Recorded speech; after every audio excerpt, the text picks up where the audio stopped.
Study IQ IAS Hindi में आप सभी का स्वागत है। मेरा नाम है मनीष श्रीवास्तव और आज हम बात करने वाले हैं चिनाब के ऊपर बने हुए एक ब्रिज की जिसका नाम है गोल्डन जॉइंट। तो आज समझते हैं कि ये ब्रिज कैसे बनाया गया है और ये इतना ऊंचा है कि एफिल टावर से भी इसकी ऊंचाई लगभग 30 से 35 मीटर ऊंची बताई जा रही है। तो देखते हैं कि क्या है। तो इसमें हम बात करें तो किस नदी के ऊपर बनाया गया है, तो चिनाब नदी के ऊपर बनाया गया है। आप सोचेंगे चिनाब नदी क्या है, तो चिनाब के बारे में अगर हम बात करें तो ये इंडस वाटर जो सिस्टम है, इंडस रिवर सिस्टम जिसको कहा जाता है, सिंधु नदी तंत्र, उसमें एक बहुत महत्वपूर्ण नदी है। तो उस नदी तंत्र को भी आज देख लेंगे कि कौन कौन सी नदियां इसमें आती हैं। और इसके ऊपर जो ब्रिज बनाया गया है जिसको नाम दिया गया है सिविल इंजीनियर्स के द्वारा, क्या, गोल्डन जॉइंट, उसके बारे में बात करने वाले हैं हम। तो ये गोल्डन जॉइंट बनाया गया है किस नदी के, ये नदी जो यहां से बह रही है इसका नाम है चिनाब नदी। और चिनाब एक सिंधु नदी की ही ट्रिब्यूटरी या सहायक नदियों में से एक बताई जाती है। तो इसको भी देखते हैं। इसके अलावा अगर हम बात करें तो ये पूरा का पूरा ब्रिज जो है इसके ऊपर बनाया गया है, ये कुछ आर्क शेप में है और इसकी जो ऊंचाई है, इसकी ऊंचाई लगभग 359 मीटर बताई गई है। तो ये सारी चीजें आज समझने वाले हैं कि भाई चिनाब के ऊपर जो ये ब्रिज बना हुआ है इसकी क्या क्या विशेषताएं हैं, किस तरीके से इसको बनाया गया है। और इसके बारे में जो जानकारी दी हमें वो हमारे रेल मंत्री जो हैं अश्वनी वैष्णव, उन्होंने बताया कि golden joint works gate completed. और इस पर जो है आजादी के अमृत महोत्सव के समय जो है तिरंगे के साथ बहुत सारा जो है यहाँ पे फटाके भी फोड़े गए और बहुत सारा उत्सव मनाया गया इस प्रोजेक्ट के कंप्लीट होने पर। इस प्रोजेक्ट के बारे में अगर हम बात करें तो ये एक प्रोजेक्ट है जिसको कहा जाता है UBRL, इस परियोजना का ये हिस्सा है। अब ये UBRL क्या है, तो UBRL कहा जाता है उधमपुर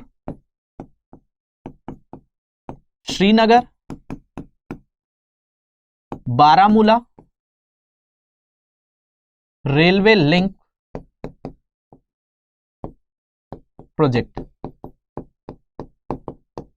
किसकी बात कर रहे हैं, Udhampur Srinagar Baramulla railway link project के अंतर्गत ये गोल्डन जॉइंट नाम दिया गया था। अब इसका गोल्डन जॉइंट नाम इसलिए नहीं दिया गया कि यहां से कोई गोल्ड वगैरह निकलता है या गोल्ड का बनाया गया है।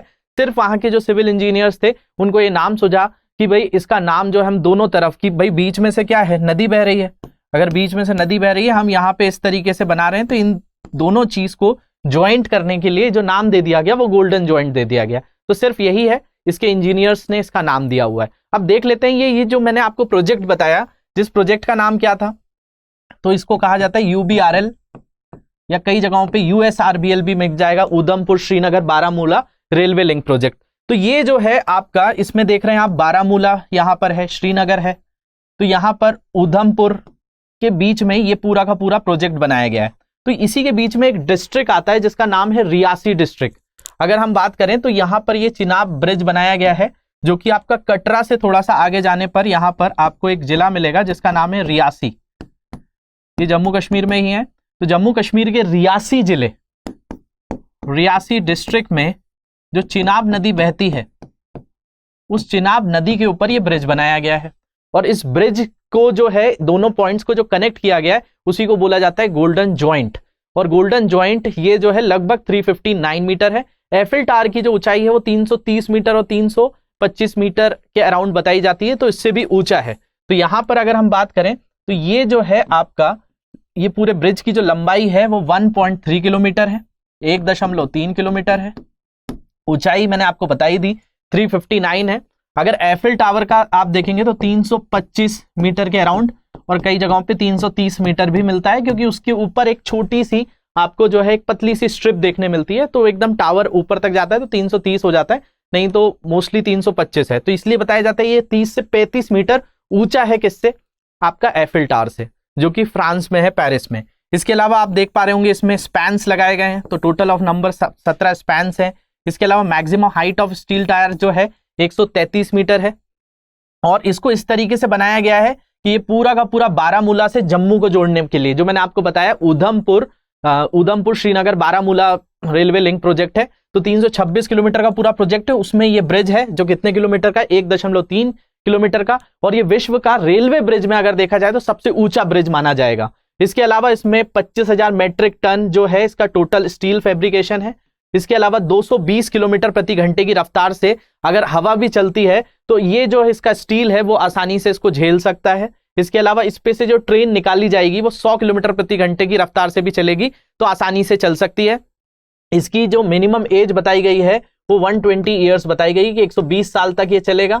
इसके अलावा इस पे -40 डिग्री सेल्सियस का भी टेम्परेचर हो जाएगा, तो इसका स्टील जो है आसानी से उस चीज को झेल सकता है।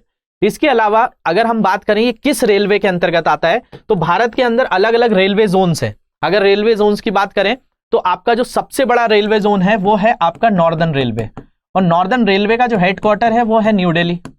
इसके अलावा जो ऊपर का, दिल्ली से ऊपर जितने भी राज्य हैं आपके, चाहे जम्मू कश्मीर हो गया, लद्दाख हो गया, हिमाचल प्रदेश हो गया, उत्तराखंड हो गया, कुछ भाग उत्तर प्रदेश का भी, पंजाब का भी, हरियाणा का भी और राजस्थान के भी कुछ हिस्सों को अगर दे दें, तो ये पूरी की पूरी चीजें आती हैं उत्तर रेलवे के पास, नॉर्दर्न रेलवे के पास। तो ये जो प्रोजेक्ट बनाया जा रहा है ये भी किसके पास है? नॉर्दर्न रेलवे के पास ही है। तो नॉर्दर्न रेलवे ने ये प्रोजेक्ट जो है आपका एक टेंडर टाइप से निकाला गया था और उसके बाद ये प्रोजेक्ट दिया गया था। मतलब ये है प्रोजेक्ट किसका? नॉर्दर्न रेलवे का, लेकिन इसको कंप्लीट किसने किया? मतलब इसकी एजेंसी कौन सी है जिस एजेंसी ने इस प्रोजेक्ट को पूरी तरह से लिया हुआ है और इसके ऊपर काम कर रही है? तो उस एजेंसी का नाम याद रखेंगे, Konkan railway. Konkan railway agency जो है वो इस प्रोजेक्ट पर काम कर रही है और ये पूरा प्रोजेक्ट जो बन रहा है कि आपका जम्मू कश्मीर के अंदर रेलवे का जाल बिछाने के लिए लगभग 28,000 करोड़ का पूरा प्रोजेक्ट है, जिस पे कोंकण रेलवे को यह प्रोजेक्ट दिया गया है।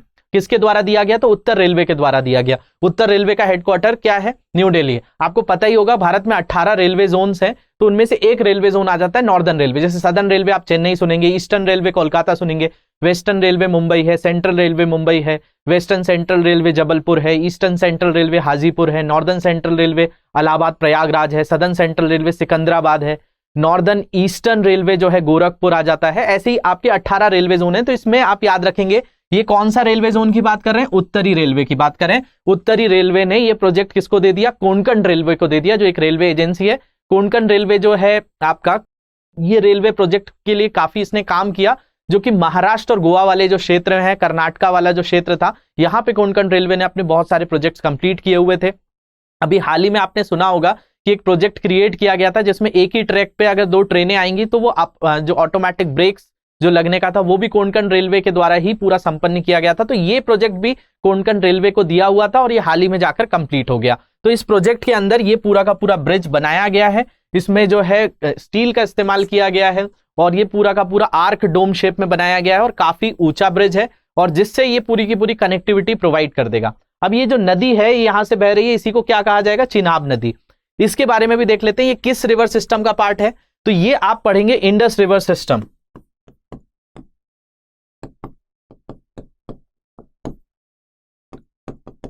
जिसको कहा जाता है सिंधु नदी तंत्र, इसका एक महत्वपूर्ण हिस्सा है ये। अब सिंधु नदी तंत्र में बहुत सारी नदियां आ जाती हैं, जैसे सिंधु आ जाती है, झेलम आ जाती है, चिनाब आ जाती है, ब्यास आ जाती है, रावी आ जाती है, सतलज आ जाती है। इन पूरी नदियों के ही कॉम्बिनेशन को हम क्या कह देते हैं? ये पूरा का पूरा सिंधु नदी तंत्र कहलाता है। ये इंडस आखिरी में कराची के पास, कराची जो शहर है, उसके बाद ये अरब सागर में जाकर मिल जाती है, अरेबियन सी में मिल जाती है। तो ये पूरा का पूरा रिवर सिस्टम जो है, अगर आप देखेंगे तो भारत का एक राज्य जो है जम्मू कश्मीर, इसमें भी है। अब लद्दाख वैसे बन गया है तो लद्दाख से भी, इसके अलावा हिमाचल प्रदेश और पंजाब, इन रीजन्स में बहुत तरीके से फैला हुआ है। अब इसमें से एक नदी जो है चिनाब की हम बात कर रहे हैं, चिनाब के ऊपर ही तो बनाया गया है। जो मैंने आपको बताया कि ये बनिहाल वाला जो दर्रा है, जहां पर आपका जवाहरलाल नेहरू टनल भी है, इससे पहले ही यहां से आपकी चिनाब नदी निकलती है। अब ये चिनाब के ऊपर ही इसको बना दिया गया है। तो अगर हम बात करें, अगर आप देखेंगे तो इस तरफ है आपका कैलाश माउंटेन्स और मानसरोवर लेक, इसके पास से ही आपकी इंडस निकलती है और इंडस कराची से होती हुई अरेबियन सी में जाकर मिल जाती है। अब देखिए यहां पर बहुत महत्वपूर्ण चीज जो है वो है चिनाब का। चिनाब के बारे में बताया जाता है कि ये तो कहां से निकल जा रही है। अगर हम इस तरीके से इस चीज को देखें तो भाई ये आपका जम्मू कश्मीर और लद्दाख दोनों ही रीजन से निकलती है। यहां पे आपका आता है क्या? यहां पे है आपका हिमाचल प्रदेश। चीज को थोड़ा सा और फाइन बना लेते हैं। तो यहां पे आप देखेंगे ये पूरा का पूरा जम्मू कश्मीर बना दिया गया है और ये इस वाले हिस्से को आप देखेंगे ये हिमाचल प्रदेश है और यहाँ पे है आपका पंजाब।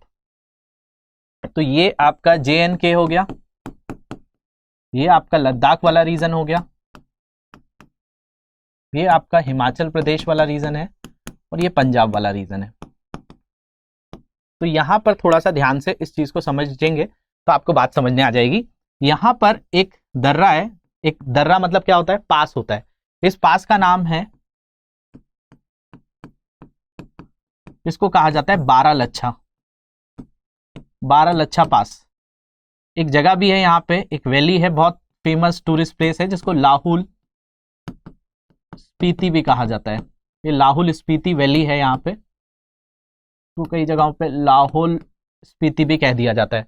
तो इस लाहुल स्पीति जो प्लेस है, यहाँ से एक रिवर निकलती है और निकलने के बाद जम्मू कश्मीर में जाती है, और जम्मू कश्मीर में जाने के बाद फाइनली जो है ये निकल कर आपकी किस में चली जाती है, तो ये ऐड हो जाती है आपकी इंडस में ही। मतलब यहाँ पर देखिए ये नदी कहाँ से निकल रही है, ये निकल रही है आपकी हिमाचल प्रदेश के बारालच्छा पास से, और बारालच्छा पास से निकलने के बाद ये कहाँ चली जाती है, तो इंडस में ही मिल जाती है। इसी रिवर का नाम है चिनाब रिवर। तो चिनाब नदी कहाँ से निकल रही है, तो लाहुल स्पीति जो आपका ग्लेशियर है, एक हिमनद है वहां पे बारालच्छा पास के पास, वहां से ये निकलती है और फाइनली जाकर किस में मिल जाती है, इंडस में मिल जाती है। इसी जम्मू कश्मीर में एक जगह है वेरीनाग करके, इस वेरीनाग से भी एक रिवर निकलती है अमरनाथ के पास से, और फिर जो है ये इंडिया पाकिस्तान बॉर्डर बनाती हुई जाकर जो है चिनाब में मिल जाती है। इसका नाम है झेलम। इसके अलावा अगर हम बात करें तो यहां पर एक लेक है जिसका नाम है राकसताल लेक। ये राकसताल लेक से एक रिवर निकलती है और चिनाब में जाकर मिल जाती है। इस रिवर का नाम है सतलज। इसी सतलज पर यहाँ पे भाखड़ा और यहाँ पर नांगल डैम है, भाखड़ा नांगल सुने होंगे आपने। इसके अलावा यही हिमाचल प्रदेश में दो जगह हैं जिसमें कुल्लू हिल्स और मनाली हिल्स है। इसी कुल्लू हिल्स मनाली हिल्स के पास एक पास भी पड़ता है जिसको रोहतांग पास कहा जाता है। यहाँ ऊपर से एक रिवर निकलती है जिसका नाम है रावी रिवर। ये रावी रिवर जो है इसी के किनारे हड़प्पा शहर बसा हुआ है, और नीचे से निकलती है ब्यास रिवर, और ब्यास मिल जाती है सतलज में। इसी के पास से इंदिरा गांधी कैनाल निकाल दिया जाता है। इस पूरे रिवर सिस्टम को जब आप पढ़ते हैं तो इसको बोल दिया जाता है यह है इंडस रिवर सिस्टम।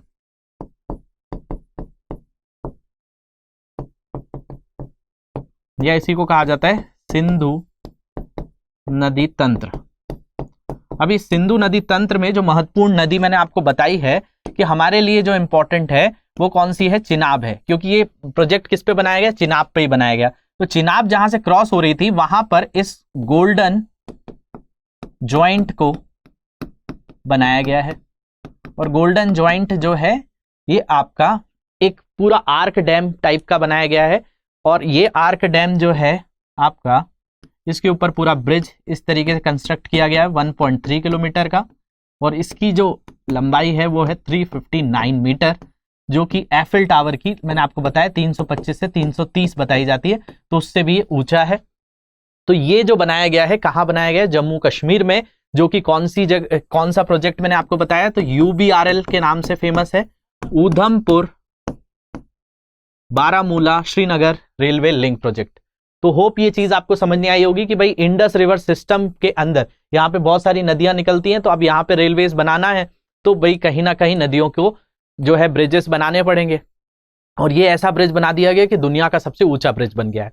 तो होप चीज आपको समझने आई होगी। इसके अलावा कोई डाउट्स है तो इन सोशल मीडिया हैंडल पे मुझसे जुड़ सकते हैं। इसके अलावा इस लेक्चर की PDF यहाँ से डाउनलोड कर सकते हैं। तो होप चीज समझने आ गई होगी आपको। Thank you very much for watching this. Have a nice day.